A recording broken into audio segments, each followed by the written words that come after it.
एक बार स्वामी जी अपने आश्रम में एक छोटे पालतू कुत्ते के साथ टहल रहे थे।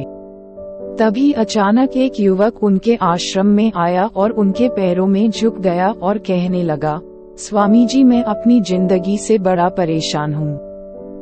मैं प्रतिदिन पुरुषार्थ करता हूँ लेकिन आज तक मैं सफलता प्राप्त नहीं कर पाया।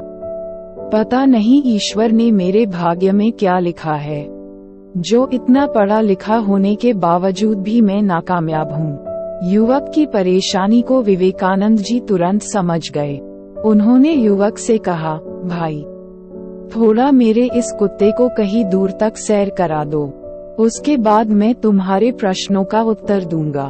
उनकी इस बात पर युवक को थोड़ा अजीब लगा, लेकिन दोबारा उसने कोई प्रश्न नहीं किया और कुत्ते को दौड़ाते हुए आगे चले गया। बहुत देर तक कुत्ते को सैर कराने के बाद जब युवक आश्रम में पहुंचा तो उन्होंने देखा कि युवक के चेहरे पर अभी भी तेज है, लेकिन वह छोटा कुत्ता थकान से जोर जोर से हाफ रहा था। इस पर स्वामी जी ने पूछा, क्यों भाई, मेरा कुत्ता इतना कैसे थक गया? तुम तो बड़े शांत दिख रहे हो, क्या तुम्हें थकावट नहीं हुई? युवक बोला, स्वामी जी, मैं तो धीरे धीरे आराम से चल रहा था, लेकिन यही बड़ा अशांत था।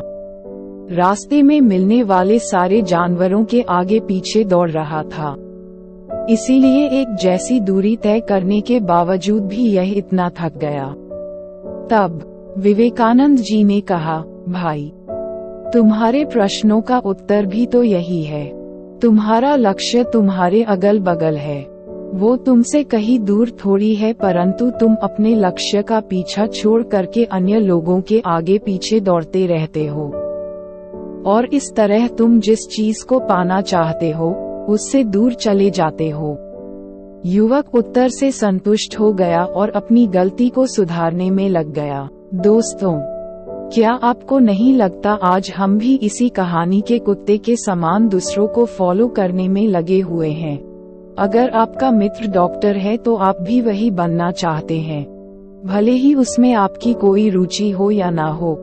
ऐसा करके हम अपनी प्रतिभा को खो बैठते हैं और जिंदगी भर संघर्ष करते रहते हैं। इसलिए दोस्तों, दूसरों को फॉलो ना करें, अपना लक्ष्य खुद बनाएं और उसके पीछे पूरे लगन से लग जाएं। Thanks for watching. Tap a YouTube subscribe button.